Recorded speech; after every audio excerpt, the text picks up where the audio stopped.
Okay, so it's going live now. Let me just check whether it's working. And we'll begin at 9 o'clock today. Right now is 8:58 p.m. Singapore time. So we will do it starting at 9 o'clock. So right now, let me see who are here. Oh my God, Eugene is still here. Hey, Eugene, if you're watching, strange, don't you want to go back and sleep? Because we just finished 4 days of Unsingable. Oh my God, you're still here. Okay, so basically today we just finished the day 4 of our Unsinkable Business Mastermind. Eugene has been with us for 4 days, and you know what? Uh, my physical condition is not at tip top right now because I've been hosting this for 4 days. I'm actually the host for this 4 days event, and David has something on, so I took over as the host. And doing this for 4 days is not an easy task. Anyway, love to have you on board. Like regardless of whether, hi Duncan, hi, how are you? So regardless of whether you are from Unsinkable, you have been with us for 4 days, doesn't matter. I still have to run my Facebook community service. So this is my regular service, which I'm doing this every Sunday, 9 p.m. Unless I give you advance notice that I can't do it. So thank you for watching, James. Hello. So we have a conversation with James. I will have a conversation with James on Tuesday. Very excited. And Perry, hi. Thanks for dropping by. So let me know where you hang out from. So if you are the Duncan, Eugene, Malaysia, I know, James, Singapore. So if you're watching this live or watching it from Roleplay, please let me know where you're hanging out from so that we are able to connect physically. No, we are able to connect virtually and we can get to know each other better. Okay, so thank you. Haruki, hi. Konbawa from Japan. Thank you. So this topic is actually coming from one of my viewers' questions because last week I talked about coaching versus consulting, and it actually has opened up quite a lot of people's mindset about coaching is not knowing the subject matter or not. You don't need to be a subject matter expert. And what happened is that I got feedback from people telling me that, wow, Jack, you make it so simple, so easy to do it. So anybody who knows how to ask question can be a coach, right? So I said, something is wrong because if this is so simple, yes, indeed, every single one of us can be a coach and will be doing coaching. So for those who are at Unsinkables, if you remember what Dr. James Fu said, one of the 6 most popular industries or the trends about you can scale your business to the next level. You can be a consultant, you can be a trainer, you can be a speaker, and you can be a coach. Coach in the first place is a very profitable business, at least I know in North America. A month ago, I have talked about this, why coaching is very important and what is the reason why someone should have a coach. Like you and I don't know about you, I have coaches because I know that I have my blind spots.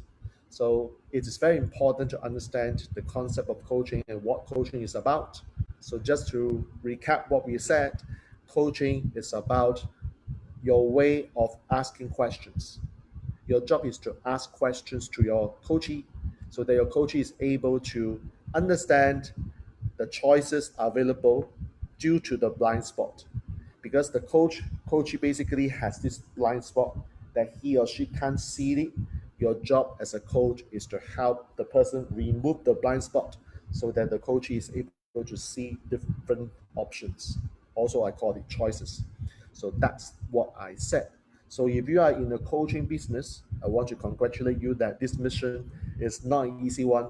There are good coaches, there are not so good coaches, there are experienced coaches, there are not so experienced coaches. So I'm serving people who are not so experienced, who are exploring whether they would want to become a coach, or they might be coaching for 1 year or less.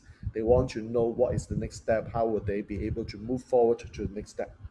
Okay, so James' question is that is a coach similar to a mentor? So if you remember what I said last week, a coach and a mentor are different. From my perspective, simply put, a mentor is a person who has the subject matter expert, who has been there, has done that. And what Dr. James Fu even elaborated further is that he will pick those mentors, we call the great grandmaster, as someone who is still who are still doing what they preach they are doing. So you could have people who have the experience in the past, but they stop doing it. So we do know there are some mentors who are like that. They have the past experience. There are also mentors like myself. I'm still doing what I'm doing. So in fact, like these 4 days, I've been doing facilitation of 80 people in the room. Eugene was one of them. So this is what I teach people how to do facilitation. And it's very amazing to notice that I did not have any notes. I have no PowerPoint slides. I just simply facilitate 4 days. So how many of you realize that the sheet that I always said the sheet is the gold, the sheet is the diamond, it's just a magic. So thank you, Eugene. Tonight you are helping me to do the documentation. I appreciate that, brother. Love you. Okay, so let's start the ball rolling because I want to, like as usual, the call that I want to make is I want to finish by 10 o'clock. So if you're watching replay, hashtag replay so that I know that you're watching replay. As a general rule, I will take down this Facebook Live by Tuesday at 12 p.m. Singapore Malaysian time. Okay, so that is what I will say to all of you. So thank you for stopping by. I don't know how many people will be watching tonight simply because most people should be very tired by now after learning 4 days from five of us. All right. Oh, Clement, you are here. Oh my God. Oh my God. You guys should go back to sleep. You can always watch the Facebook Live. Okay, Angela is here. Oh my God. I asked you guys not to watch my Facebook Live. You all spent 4 days with us already. Why do you still want to learn? Oh my God. So I'm seeing, notice that people want like some Facebook love wants people to come in. I'm actually wanting to kick you guys out because you guys shouldn't be here. 4 days of learning. Oh my God. Why are you still here? Okay, let's start the ball rolling. I want to open up my iPad once again. So I want to talk about the. Okay, thank you. I acknowledge that. Okay, while I'm drawing, I'm also looking at my. Oh my God! All of you are really. Okay, can I say that you guys are one kind? Really, never stop learning. All right, so let's start coaching. Okay, so the definition of coaching, if you have not been to any of my Facebook Live, this is your first time, you notice that every month I have a particular theme. So this is the last week of July. So what I have been talking about in the last few weeks are coaching versus consulting, coaching versus mentorship. And most importantly, tonight I'm going to address one of my viewers' question. Is it true that coaching is just about asking questions? So if that's easy, then everybody can be coached. So I just want to recap once again why I make that statement last week. It's very simple because on one hand, if you think that I can't be a coach simply because I don't have the necessary subject matter expertise, then it will prevent you from being a coach. Simply put, the reason why I'm hired as a consultant for tax, for business, is because, okay, so Angela, first time here, so you can see how I do my Facebook Live and learn from me on this. You can study my architecture on this. Coming back, the key thing is that if you need to have the subject matter expertise in order to run the business, then what you're doing is actually giving a solution to your clients and you're functioning as a consultant. The truth is that when you are a coach, do you seriously need the business expertise? So if you're watching this for the first time, I make that distinction. So for example, if you are doing business coaching versus business consulting, how many of you realize that as a business consultant, you do need to know what you're talking about, you do need to have a business, and you do need to have subject matter expertise? That's the point that I'm making. You can't hire a tax consultant unless the person knows tax, doing tax, and practicing tax. So that's me. So I've been doing tax consulting for 26 years and I'm still doing it. Okay. So as a consultant for tax purposes, yes, I can do that because I have the subject matter expertise. Am I still doing it? Yes, I'm still doing it. I'm even teaching in university, by the way. So all I'm saying is that as a consultant, yes, you have to have that skill, expertise that's given. However, on the other hand, when you talk about coaching, there's a very different story. Because I said last week, when coaching is all about asking questions, I may have oversimplified the statement, and that's the reason why some people like thought that, oh my God, it's so simple, everybody can be coach. Okay, so let me just address this as a frame by saying that a, a, the function of a coach is basically helping this person who is your client. Let's suppose you are a coach, and the coach basically, the simple job is that there is a label. Okay, the label says ABC, and the person in the jar can't see the label. So your job is to help the person, your client, because you can see. Okay, so you can see the label, and all you do is to tell your client this is ABC. So your job as a coach is number one to help your client to identify this thing called the blind spot. Because a blind spot is something that is like a cloud in front of your eyes. You can't see it when the cloud is in front of you. So what is removing your blind spot? Simply put, is to remove the blind spot so that now the client begin to see different options available. Human beings are not very is not the same as the bees or the other insects. We have the power of choices available. So I'm doing a very quick recap because there are a bunch of people coming in who have not watched my Facebook Live, my weekly community service. So let me just deal with this first. So when choices are available, let's say there are three things available to the coaches. The coachee would then be able to say, okay, now that I see these three choices available to me, I would then choose which is the best one, which is the most available, most appropriate one in front of me. So your job is to empower your coachee to make the choices. As simply put, that's the function of a coach. How many of you can relate to this? So therefore, if you think about it, do I need to have that expertise or subject matter expertise in order to function as a coach? My answer is no, you don't need to. Because if you need that, you are actually performing a consultant role. The question is that how many of you know that someone is a consultant and a coach at the same time? We do know a few people in our circle who are a coach and a consultant, and one of them is me. I do coaching, I do consulting work. So that's me. But I'm very clear when I accept any engagement from people who are asking for my help, whether I'm functioning as a consultant, which I can charge very high premium price because of my expertise, or is there a coaching? It doesn't mean that coaching is cheaper than consulting. It's general practice that consulting work tends to be premium services as opposed to coaching. I'm not saying that for coaching you will charge low. You can still charge high. I share with the participants in Singapore that I charge $20,000 same for 6 months life coaching. That is me. That is my rate, by the way. And the question is that how can I do that? Well, there's another topic for another day. Do you need to have the least understanding? So, I mean, maybe James, you want to phrase it. Do you need to have at least an understanding of what? So let me ask you this question. James, can you just type what is the understanding you're talking about? And I will move forward. Okay. So the next thing that we want to ask is that, okay, if coaching is so simple about asking question, so what is asking question in the first place? So James actually asked, do you need to have an understanding of coaching? Yep. So you do need to know what is coaching and why is coaching important. So whoever wants to become a coach, number one, you've got to understand what is coaching all about.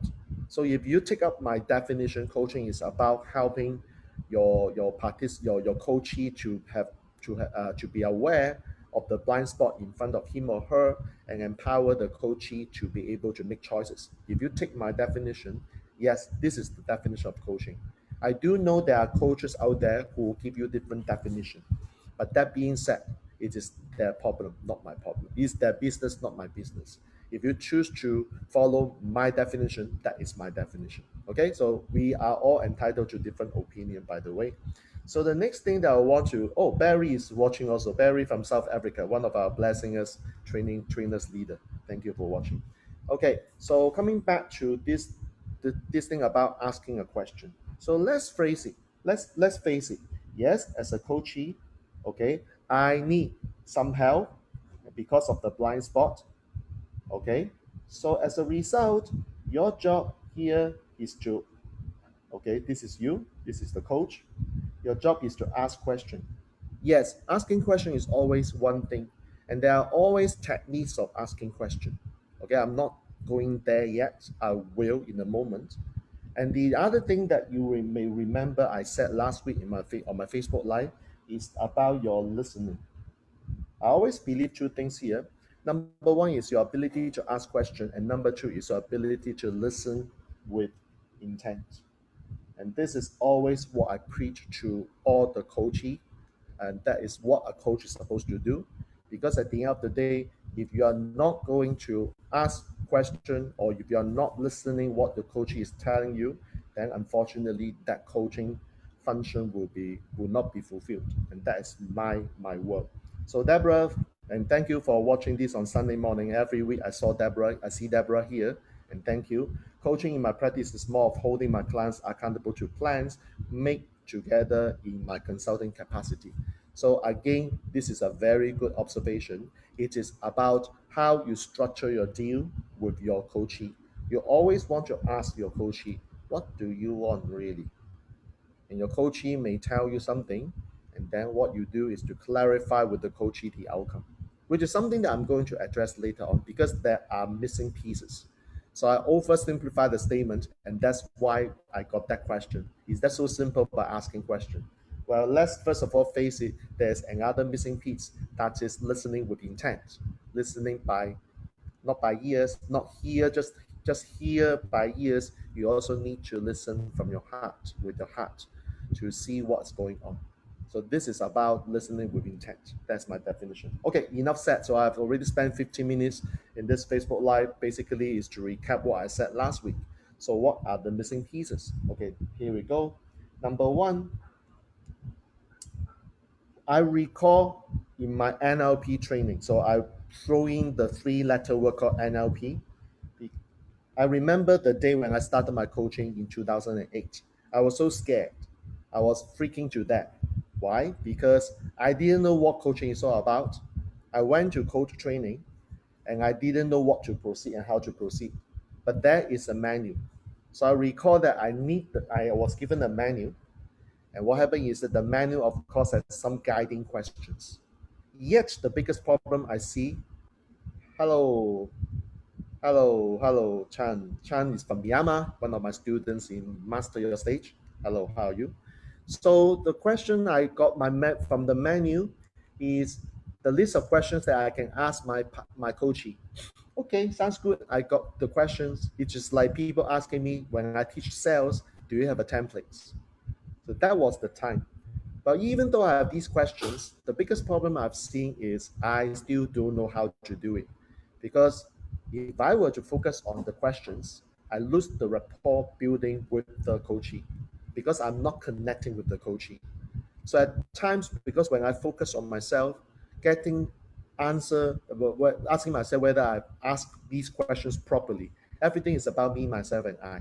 So my biggest problem about having a menu is that I couldn't function as a coach. So that was a time I remember very clearly that I was asking questions. At some point in time, I totally lost control. I couldn't carry forward. And luckily, in that moment, it was a group coaching thing, and therefore my co-coach helped me out, saved me. It was pretty embarrassed because my co-coach is more junior than me. That was a very embarrassing moment in my life, whereby the senior supposed to guide the junior, but because I lost control in that situation, my junior took over. And that image till today, after 10 years, is still very clear in front of me. So because of that embarrassment, I decided to make a decision. So again, it's a make a decision thing. Some of you know my work. You know that when you make a decision, that is how changes happen. So I said, okay, let's forget all these menu questions. Let me be able to connect. Let me learn how to connect better, more effectively with the coaching. So I remember in the NLP training that I went through, so there are four pillars. Okay, so these four pillars.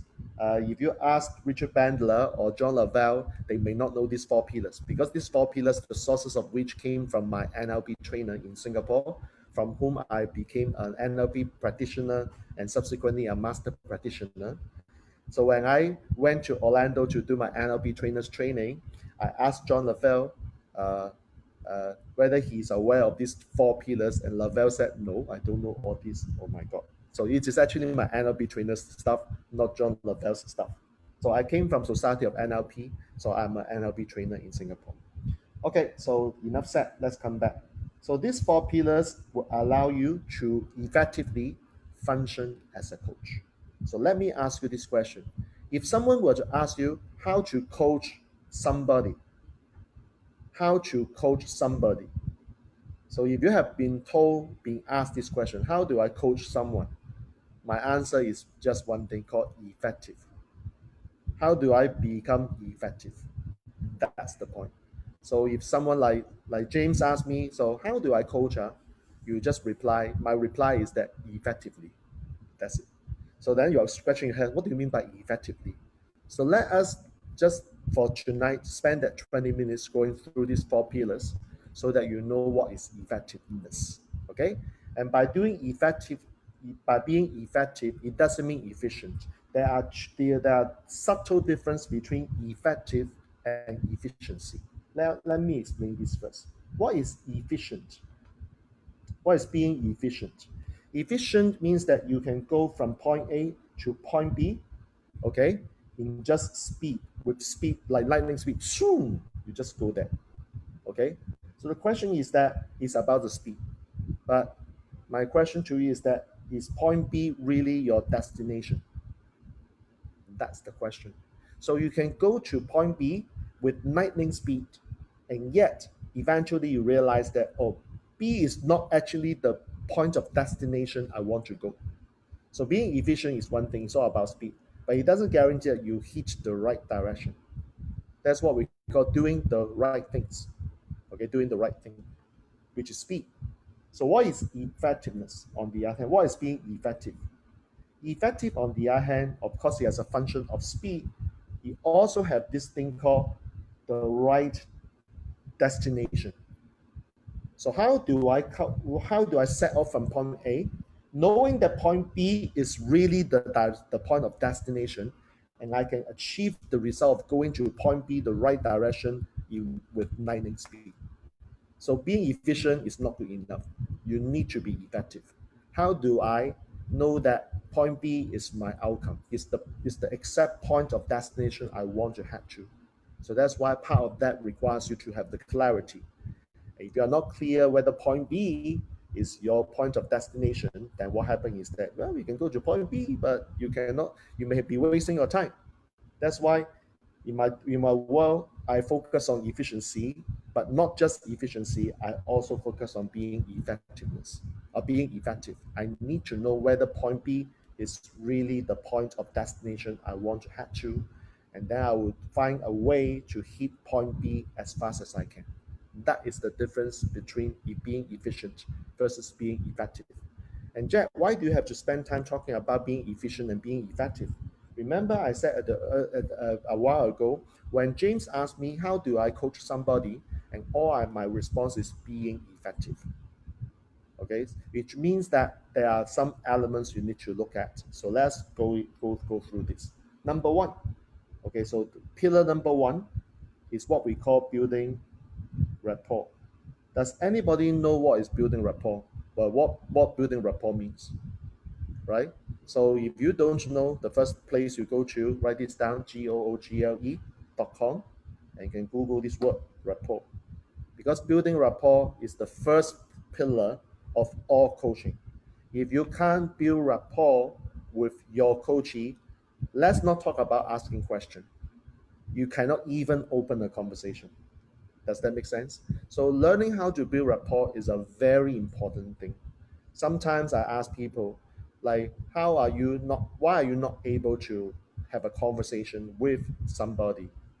They say, well, I don't know how to start. Okay, good. And why can't you start?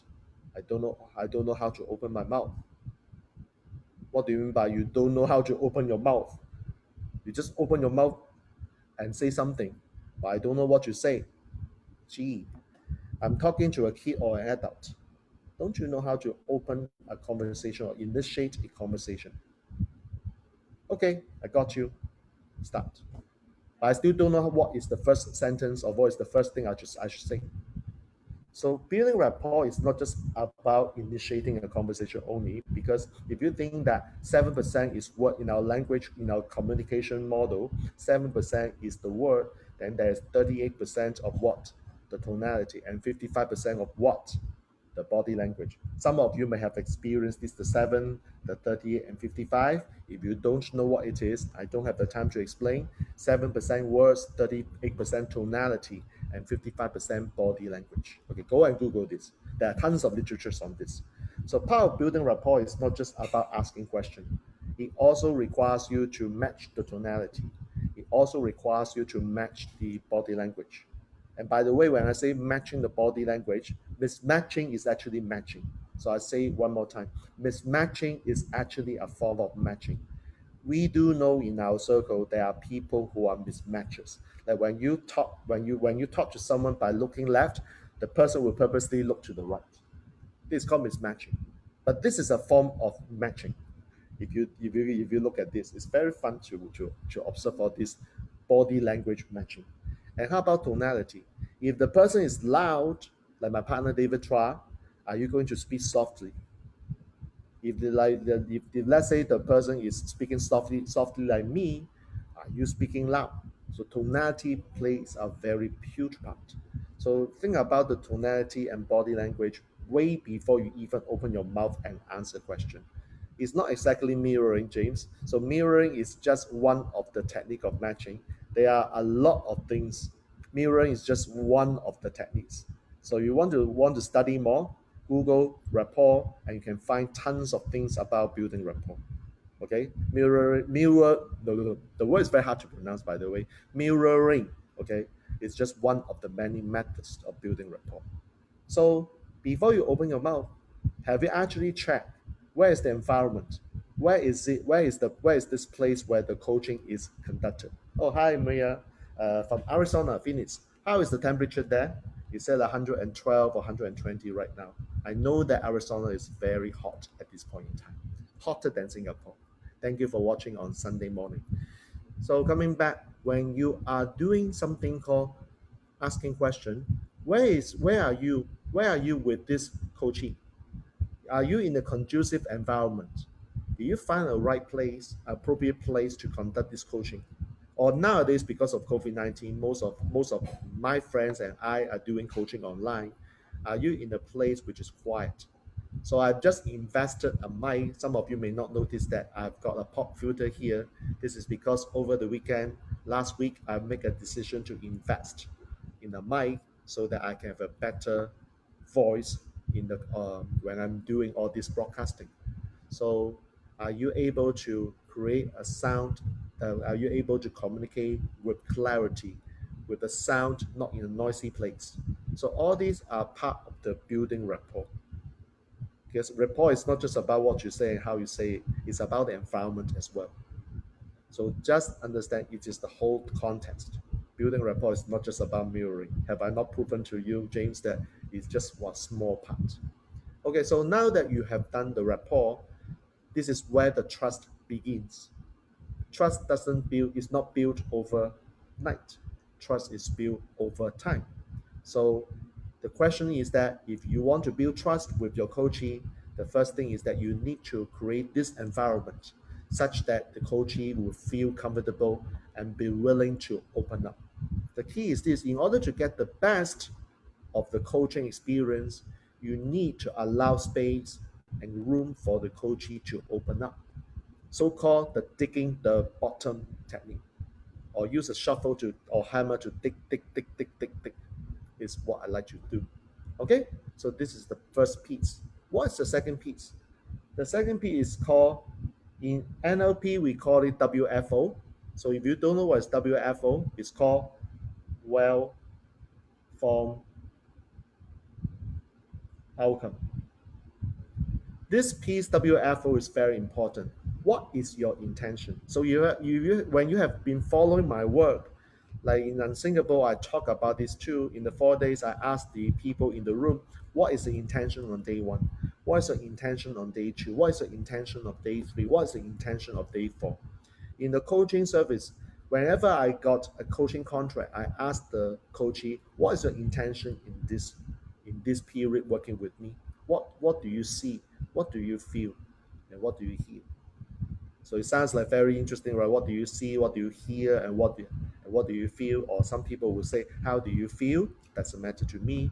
It's just about whether the person is able to define the outcome. So NLP is very outcome focused. In other words, I want to know, okay, so if you tell me that currently you are here, I want you to tell me, to share with me, and be very honest with me whether point B, the so called point B, is really the place you want to be. So the question is this: when the coachee doesn't know or is not clear whether point B is what we call the place to go, the place he or she wants to go, what can we do? So I need to restructure my well-formed outcome by not just looking at the future. I can shift my well-formed outcome by looking at the present point, which is called the point A. So this is a bit intuitive and creative. I use these two words because I know that most coaches know how to work on the point B, or assuming that the coaches know where the point B is. Very often, the coaches don't know where point B is. Isn't it very interesting? Because if they know where they want to go, then why can't they go there? You ask yourself this question. If they know where to go, why can't they go there? So something is wrong in that equation. Nothing wrong with this, but it's just my observation. So James has a question: is WFO like what do you want to achieve? Something along that line. So it is an outcome. So 6 months after this coaching, I want to start my own business. I want to begin to see I'm able to travel around the world. Okay, so these are what we call the point B thing, which happens 6 months down the road.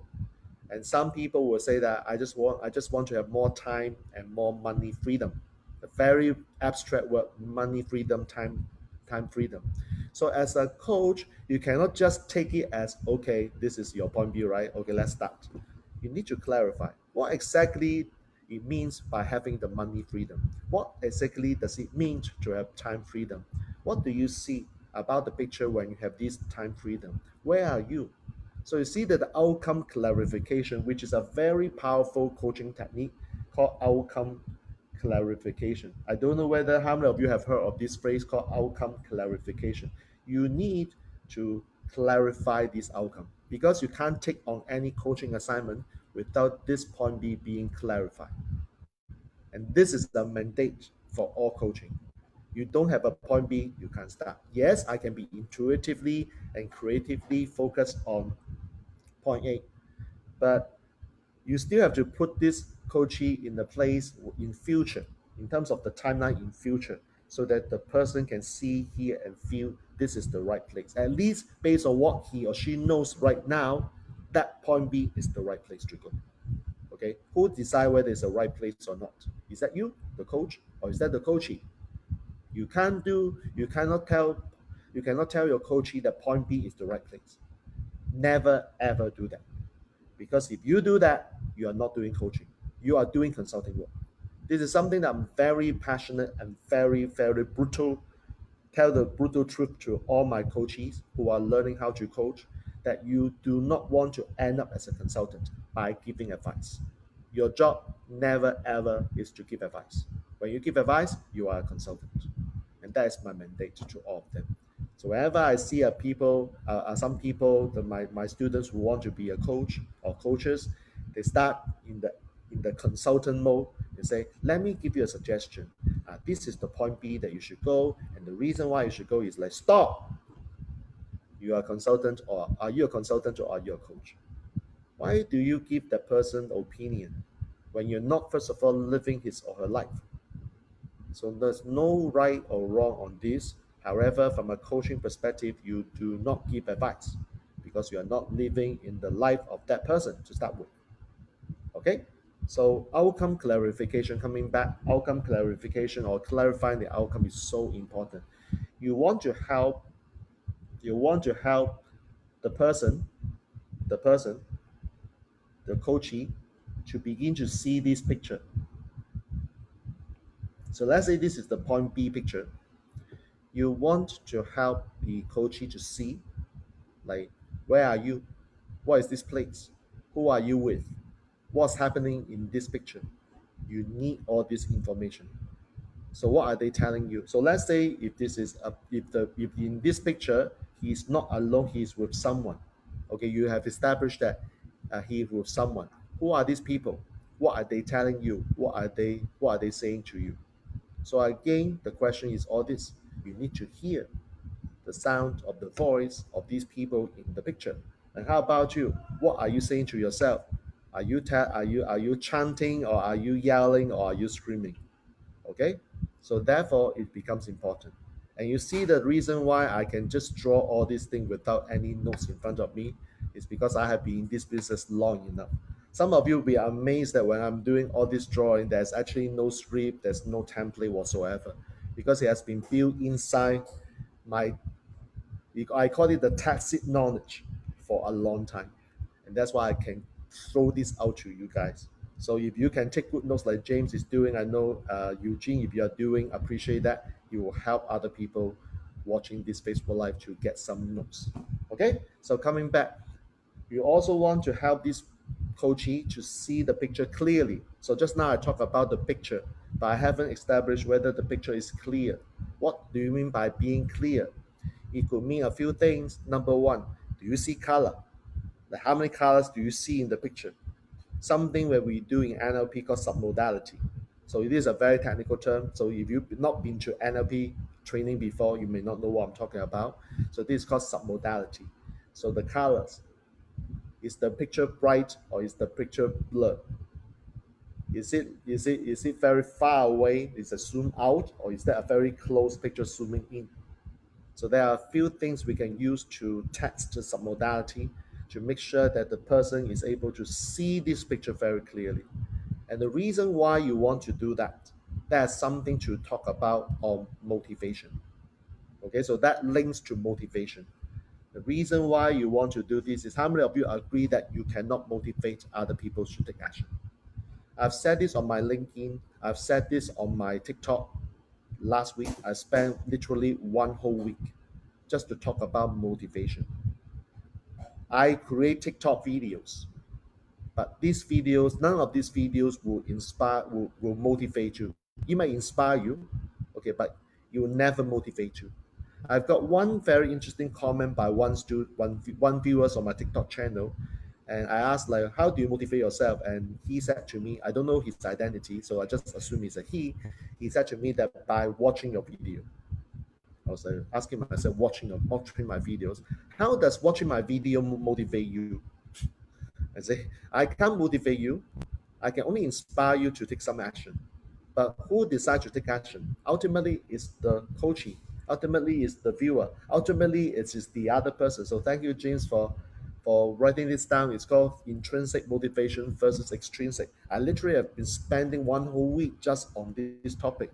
It's a very, very important topic. And the reason why you want to make this picture clear is because when this picture is clear, the coachee will be motivating himself or herself to take action. And that would mean lesser job for you.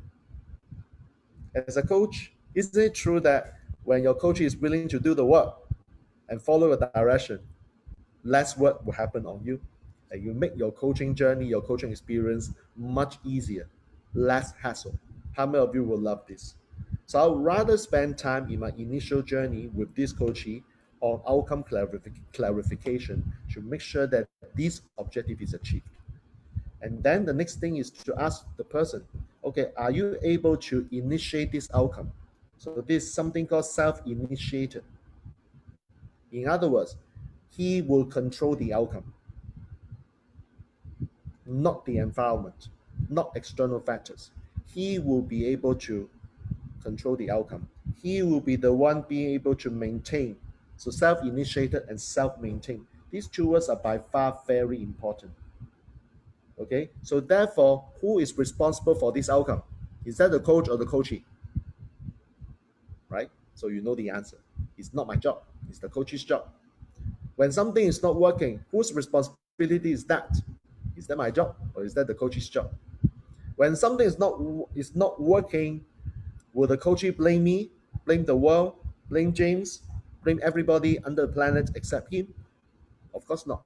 So you have to establish all this such that the outcome is self-initiated, self-maintained, and the person who is called the coachee is able to control the outcome. That's the important thing. So going back to the drawing board one more time. So you now see that by asking question is one of the techniques in coaching. But the overall picture requires you to look at a few pillars. So far we have gone through the first pillar, which is about building rapport. The second piece is about the well-formed outcome. So what is the third piece? The third piece is about this. The third piece is about sensory. So the word is spelled sensory, acuity. Sensory acuity. So this is to me the interpretation of the modality. Let's say if I'm talking to James, I don't know James' modality, and I ask him, how did you feel about having this? And James said, I think I want to have this. And I ask, well, do you see this picture clearly? James says, I can't see anything. And you were surprised to hear that. Why can't you see anything? It's obvious that you should see this. And James said, I can't see. So is that the coach's problem or is that the coach problem?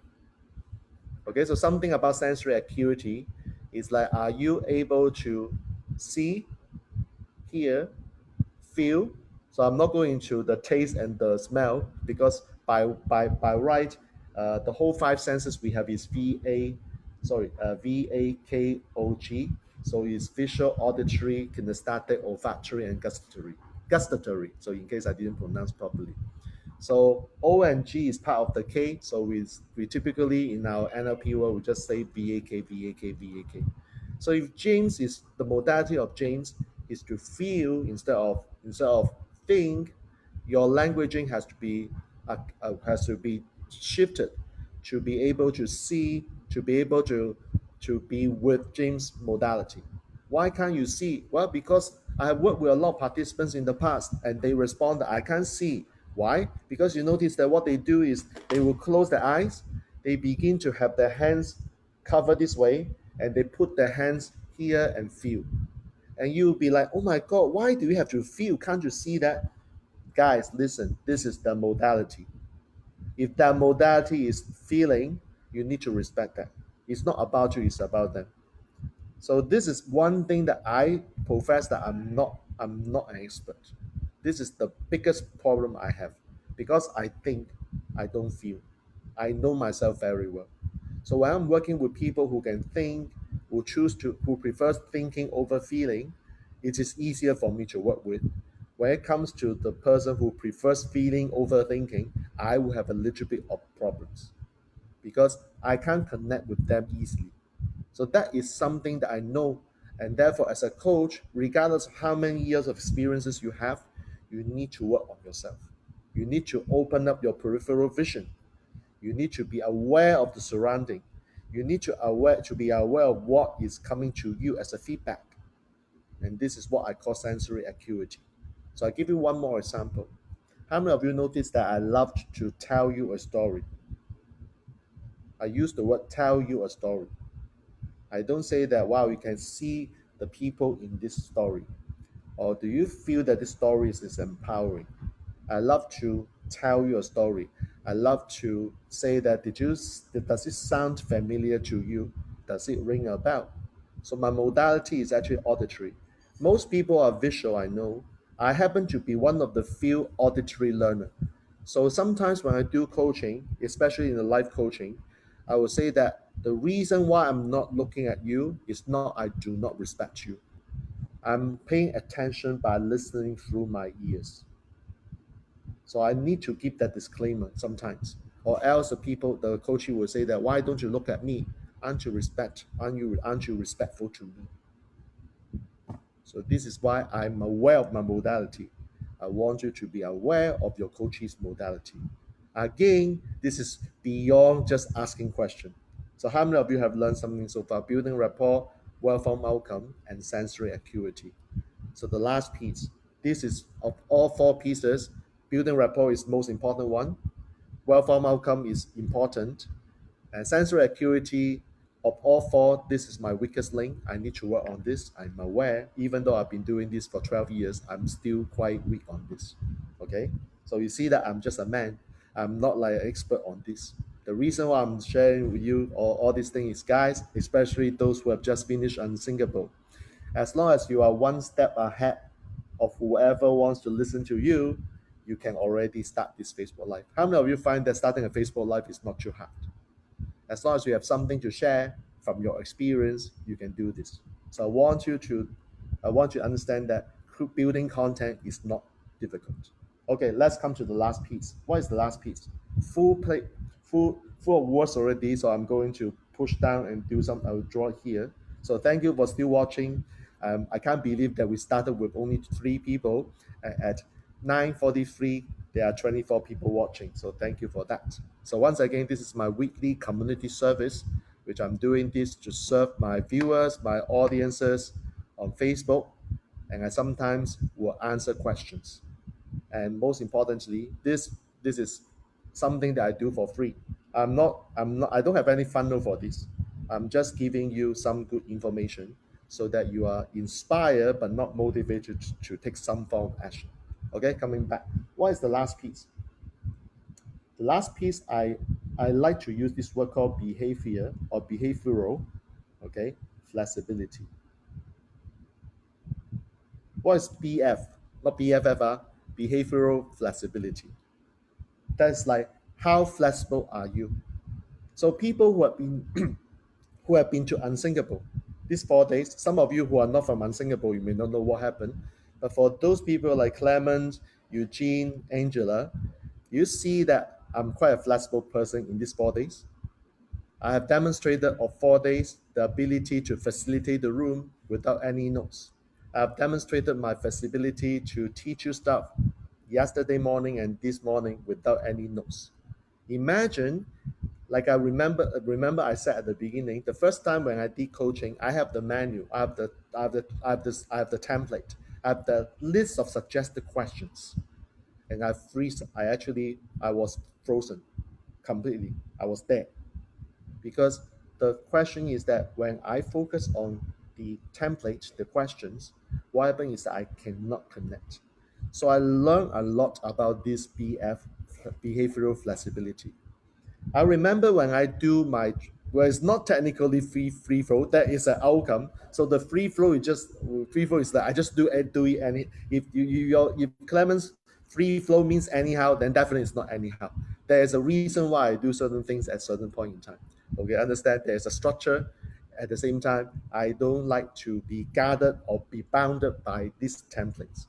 So if you notice that when I teach sales, I have never given you a template. Like some feedback from people who have given me from Vertex Mastery team, so there's a bit distraction or digression here. The reason why you don't see me or you never hear me teach you a template in sales is because I don't believe there's such a thing called template. Because when I give you a template, I'm producing robots. Everybody will just speak like a robot, ask you question in a robotic manner. So I'm producing a bunch of army. But we are human beings. So why should we actually template the whole thing? So that's why I train people to have a smoother conversation. It's just like what I'm doing to you. Have I got any script in front of me? No. I do have a structure of what I'm going to do, and that's how important it is. So coming back to behavioral flexibility, what is it exactly about? That means, again, you know where is A, you know where is B. This is the given. You need to know what's the point A and point B of the coaching. And assuming that you have done the outcome clarification, you know that point B is the point B. It's really the point B that the coaching wants to go. Awesome. So now the question is this. How many ways the coachee can take to move from point A to point B? Is life a straight line? You heard that many times. Is life a straight line? The answer obviously is no, right? Your life can be like this, right? Or your life can be like this. So if that's the case, the question is that I can plan as a coach, okay, by asking question this way, it will help the coachee reach point B effectively. But what if along the way there are something called, I use purple color here, and I call this the roadblocks. Something that happened which is not expected by me as a coach and expected by the coachee. What if this happens? There's thank you, Lian, there's up and down. By the way, Lian, why are you here? Oh, but Lian left early, so it's okay. Because I'm scolding all these people who have what we call the unsingable, stay with us till like 7 o'clock and they're still watching Facebook Live tonight. You guys should go back and sleep. Please, please, please, have some sleep. Okay, not roadblock. See, I was distracted. Okay, anyway, I take responsibility for that. Roadblocks. And it may not be just one, but more than one. So at some point in time, there could be roadblocks. So what can I do as a coach? This is the moment where I have to exercise this thing called flexibility. Just like this morning, I wanted to have certain outcome for that particular segment. It didn't work out my way. What did I do? I make instant adjustments. I don't know whether you all see that, but the Vertex Mastery team actually picked this up. And they saw that because they have been with me for a while, they know that shit happens in a way that's not really smooth. So what happened is that I came in, I make an adjustment. Sometimes when I'm doing coaching, I have my plan. Okay, I want you to do this and that. And, and sometimes the coach said I can't do it for whatever reason. So this is not what I call like, oh, you're giving me excuses. I understand it could be because you may not have the resources at this point in time. Okay, so I got this. So what else can I do? You notice that therefore I ask myself this question. What else can I do? So this is not a question for the coachee first. It is a question for me first, right? Because when I plan a particular way to help the coachee to reach point B, what if there are roadblocks along the way? What else can I do to empower the coachee to hit point B in an efficient and effective way? What else can I do? So this is what I call the flexibility mindset coming in. Like when I do coaching, if let's say I want to empower someone to feel very, very satisfied after the person has done some work. For example, I ask people, okay, when you have a win, when you have done something great to yourself, you should celebrate like how? What if the person tells me, well, in the past, you know what, I never celebrate. Oh my God. Okay, never mind. I will help you then. Okay, not to help the person celebrate. I need to create this awareness how to help the coachee to celebrate. Because I believe one thing celebrate all wins is very important. Blair Singer, my teacher and mentor, actually said this. We all have to celebrate all wins. What else can I do? So, okay, this is the situation. What else can I do? So, I need to use my thinking cap, boom, and creative cap here to think of something quickly. What else can I do? And something I learned over time about behavioral flexibility, apart from being what else, there are two more factors that will actually help me a lot. One is being open. What is being open? What does it mean? It means that I do share what I did with my coachee, not the name, not the private and confidential information, but I will share what I do with other coaches in my community. So notice that I have a community of coaches. Same thing, I have a community where the coaches belong to. So understand community. I'm being open by sharing with my coachee that my other fellow coaches, this is what I've done, and this is the result, and I'm asking for feedback. What do you think about what I did? What else would you do if you were me? So we have conversation about this. That's what we call being open. If you think that, oh, this is the only way of doing this, you are not going to be open to other alternatives, you will never be a good coach. You will never be a good coach. Simple. Because you need to be open to suggestion and feedback. Okay? What is the second word? This word is very important. It's a C word. Okay, not clarity, not consequence, but it's what we call curiosity. You must be curious. You must maintain your curiosity in exploring. So this is the word, exploring. Okay, what is exploring? This is what I learned from Richard Bandler. Okay, who is one of the co-founders of NLP, by the way. Okay, exploring. What is exploring? Exploring means that if I have done a process with my coachee And that take me 5 minutes of time to finish that. And my coach is very happy with the outcome. He's like, good job, awesome. I will challenge myself, what else can I do such that the next time if I were to encounter the same situation or similar situation, can I do it in less than 5 minutes? I am always about speed, but doing the things right. Remember, speed is efficiency, but doing the things right is effectiveness. So this is what I would do. I challenge myself. If I were to do it next time, can I do it with less than 5 minutes? If that's my mark. Richard Bandler actually came up with this process called fast phobia cure.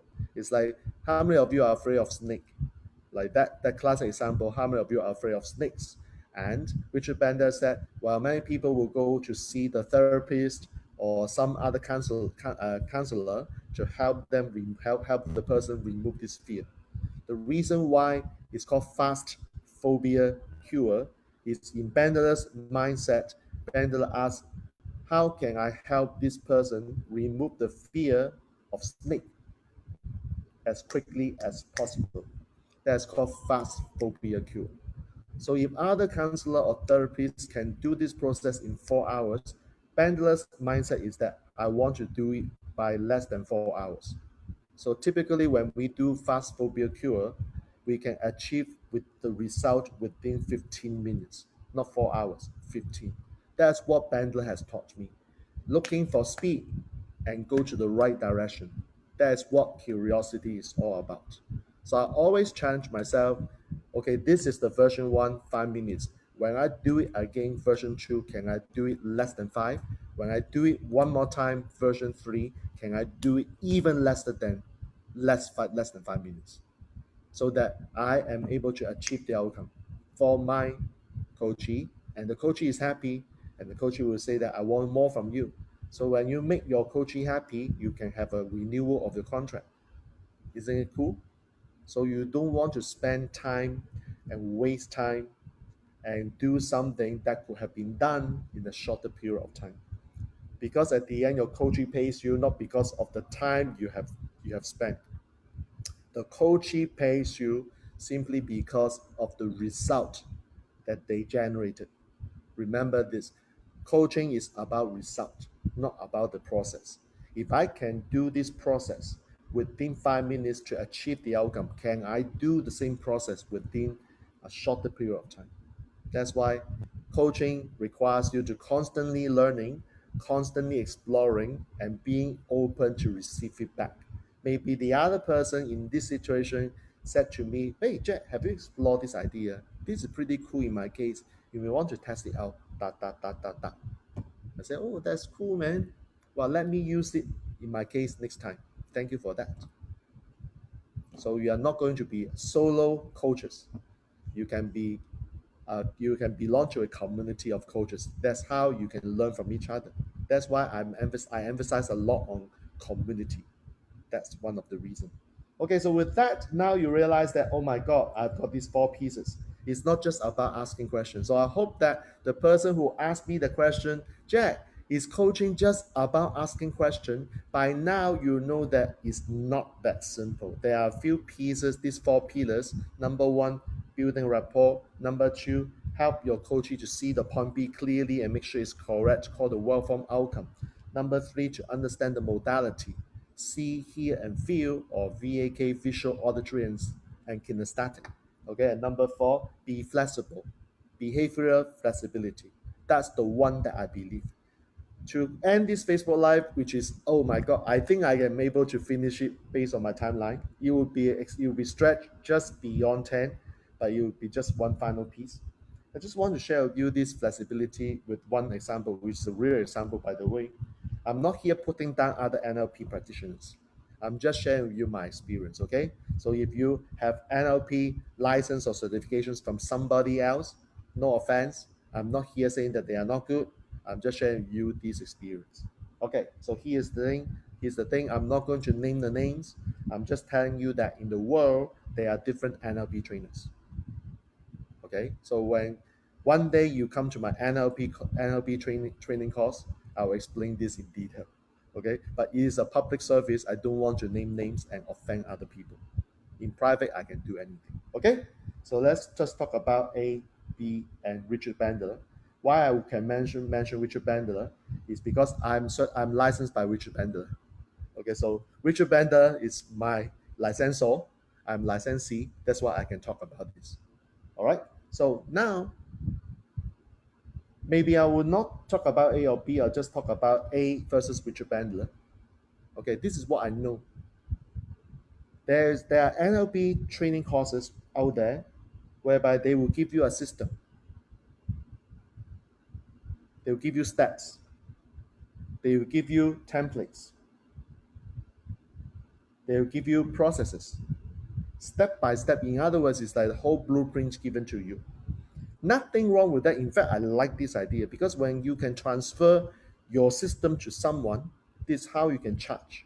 And that's why the trainer A is very profitable by creating the system, the blueprint. And by the way, just a background or history on this, A learned from Richard Bandler.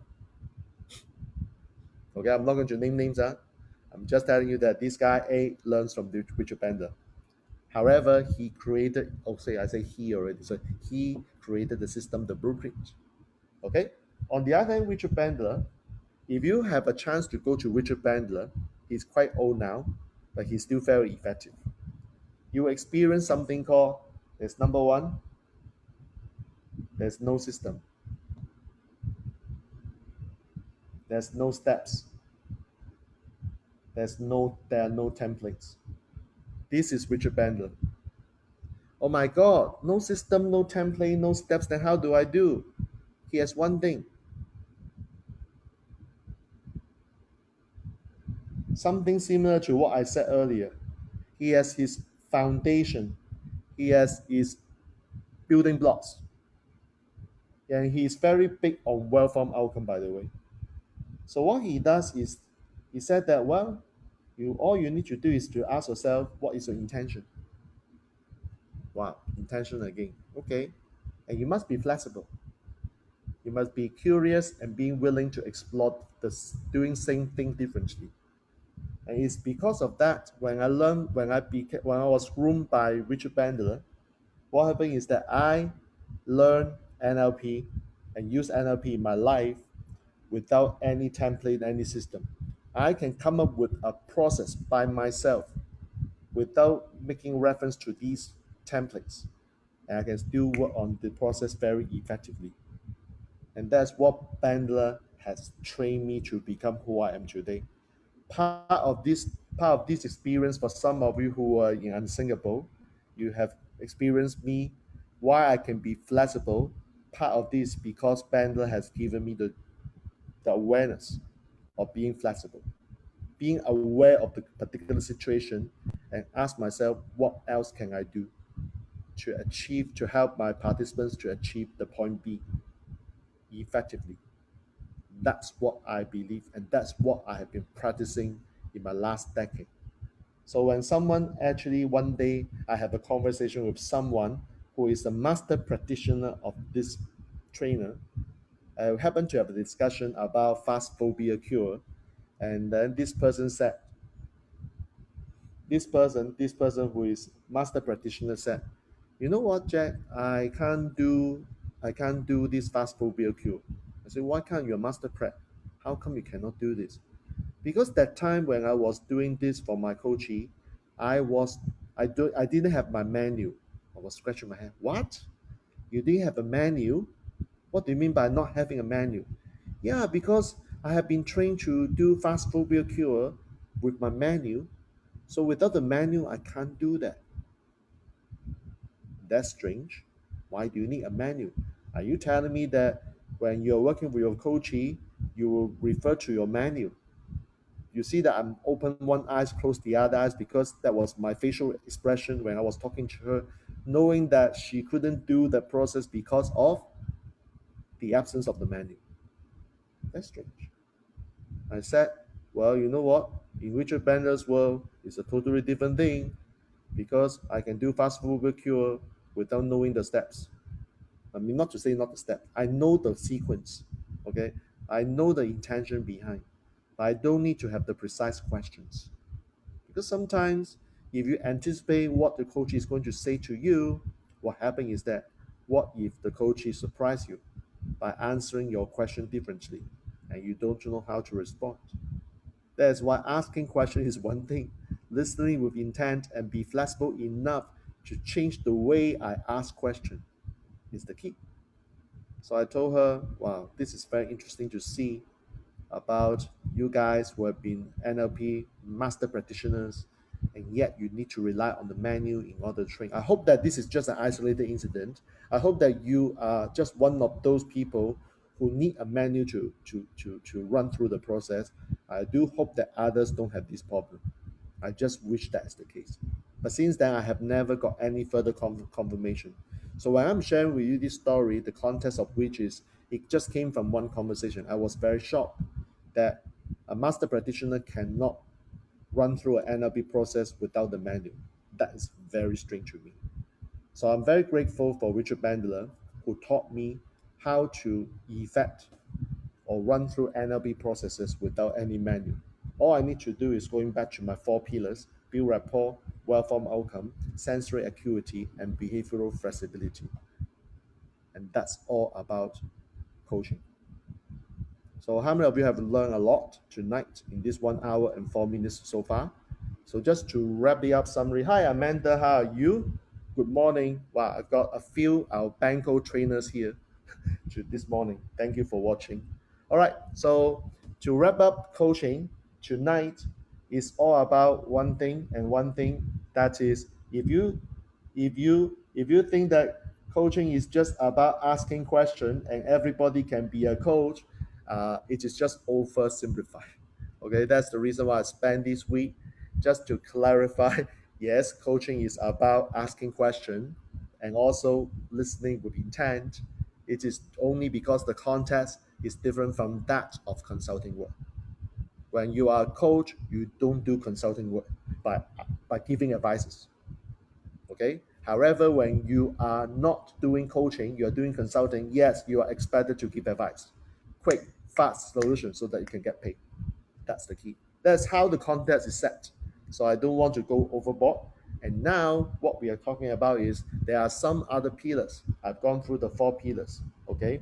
So rapport, well-formed outcome, sensory acuity, and behavioral flexibility. These four pillars will guide you how you have the arrangement relationship and also how you can work with your coachee. So I've explained this in the last hour. So if you just join me in this Facebook Live, all I want you to do is hashtag replay.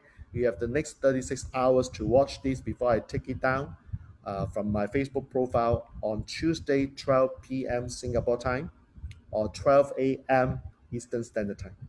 Okay? So where am I coming from also is there's one more piece. How many of you would love to have the final piece? Yes, Jack, I now know these four pillars are important. What else do I need to know? What else do I need to know? There's one more bonus. So allow me to spend the last 4 minutes to finish this off, and then I'm happily close the Facebook Live and I can go to sleep because I have been working the whole week already. It's time for me to have some rest. All right, so last piece. Are you ready for this? This is the last piece. Okay, so now I've got the coach. Answer: coaching and consulting are different. I've got something called the four pillars. What is the missing piece? What is one final missing piece? Okay, so pillars. Okay, so the one final missing piece is this. Okay, even though you are flexible enough to ask question your way without the template, without the structure, without the pre-arranged questions, sometimes you still need to know the context. Because the thing I know is for junior coaches, especially junior, because like I said at the beginning, I'm working a lot with coaches who are junior, less than 1 year experience. They just started, they want to become a better, effective coaches, but yet they are not given opportunities to grow themselves. That's why I'm working with this group of people. So understand something. At the end of the day, regardless whether you choose to do life coaching or business coaching, Okay, as because tonight there are a few people who have never watched my Facebook Live before. It's the first time, so I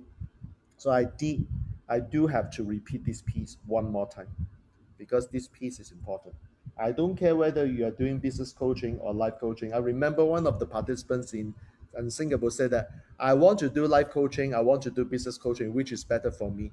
I was scratching my head and say, okay, watch my Facebook Live, you get the answer. But I didn't say that. I just say that whether you do life coaching or business coaching, this is the key. At the end of the day, it's about one thing and one thing only. Here. What is that? The context. Yes, this is the context. But the context of what?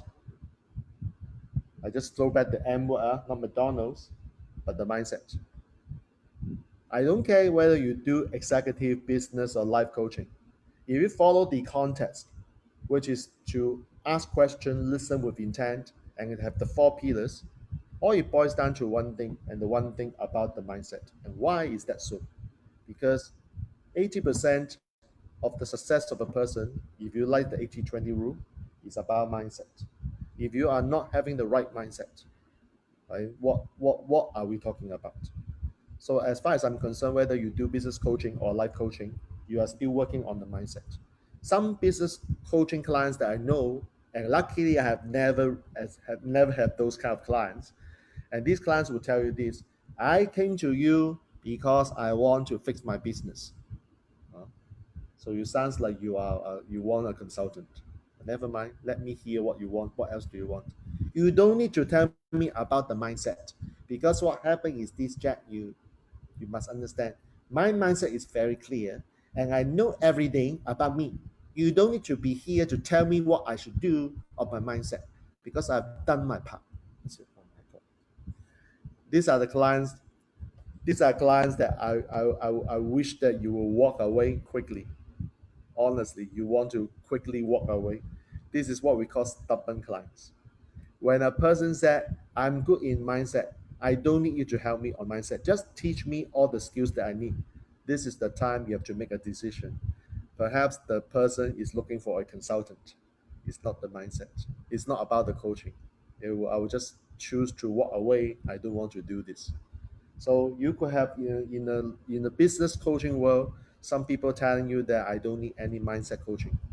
But from my experience in the last 3 years, especially the last 3 years working with Alex Mandosian, who is my partner, who is my mentor, and I begin to see a lot about these people who are stubborn.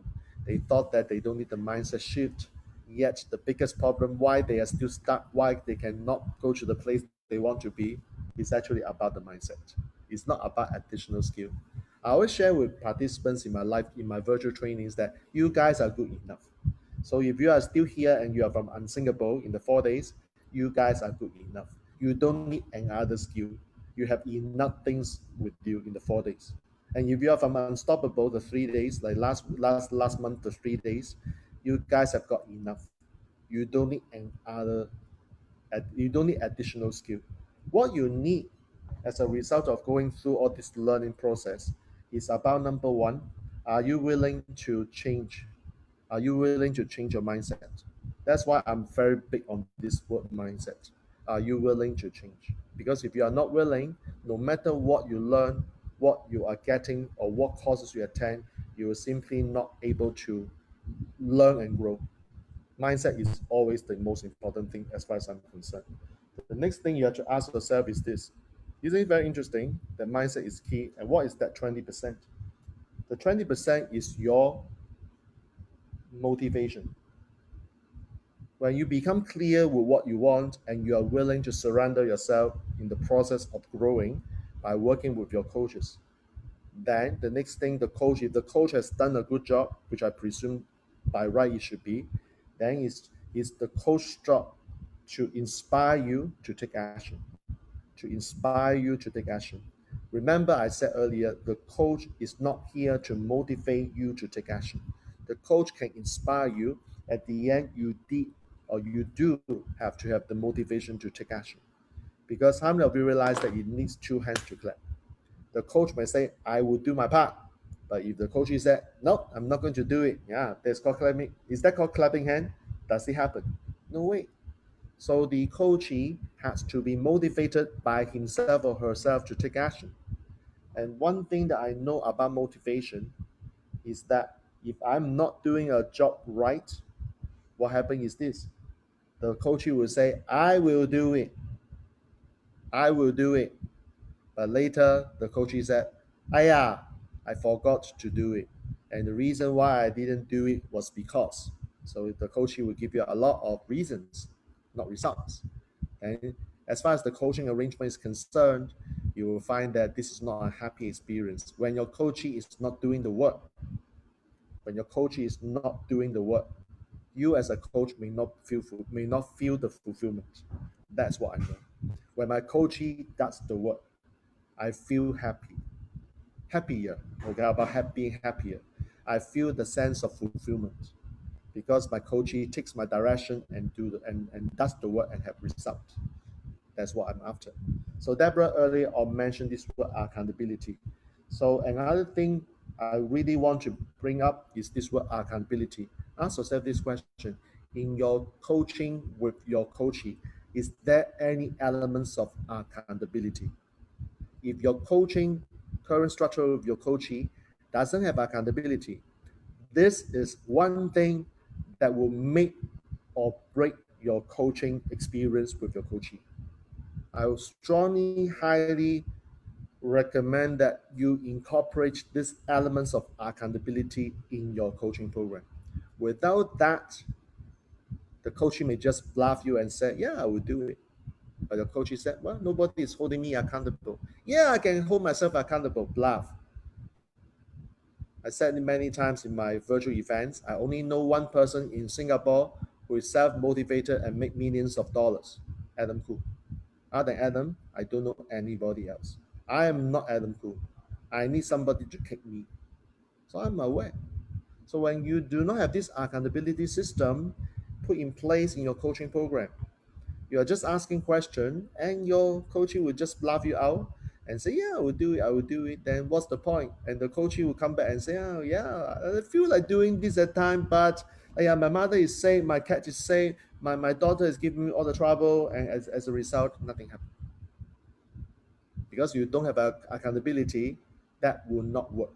This is really, thank you, Deborah, for reminding me the experience, the accountability element. So ask yourself, does your coaching program have any accountability element? So what am I going to do next week? So this is a bit in advance. I don't plan to do it. Usually I'll come up with the topic a week, actually 6 hours before 9 p.m. when I announce topic. But next week, I'm going to talk about accountability. How do you incorporate the accountability elements in your coaching program such that your coachee would be committed to doing the work? And when they do the work, they have results, and that will make you happy. So next week, I'll just announce it now.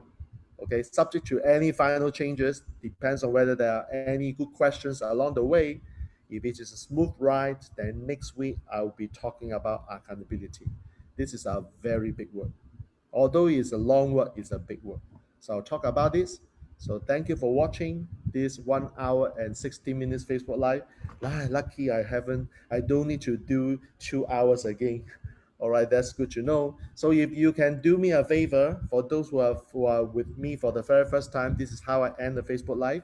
Number one, I want to share as a comment below the biggest takeaway you have in the last 1 hour and 60 minutes. Okay, standard one biggest takeaway. All right. Number two, if you're watching replay, please understand that you will still do the same for me if you can. Do share with me one biggest takeaway and please hashtag replay like Cindy always does that. I know Cindy always watch live and recording. Okay, hashtag replay so that I know you're watching replay. And by the way, please again share one biggest takeaway. And the final thing is this. The final thing will be I will take down this Facebook Live on Tuesday at 12 p.m. Singapore Malaysian time or 12 a.m. Eastern Standard Time. All right, so that's the three announcements. And thank you for watching this weekly Facebook Live by Jack Wong, my public community service, brought to you weekly here for absolutely no cost. All right, so with that, thank you. And for those who are from Unsinkable, You guys should go and sleep. I am going to sleep. And if you guys are having a exotic, exciting week coming, enjoy. And remember, those who are from Unthinkable, time to take action. If you don't take action, you're wasting your time 4 days with us. All right. So I'll see you next week. Same time, same place, 9 p.m. Singapore Malaysian time, Sunday. All right. So, James, for you, I will see you on Tuesday. Okay, James, I will see you on Tuesday. All right. So, with that, thank you very much. Jack One signing off and all good wishes.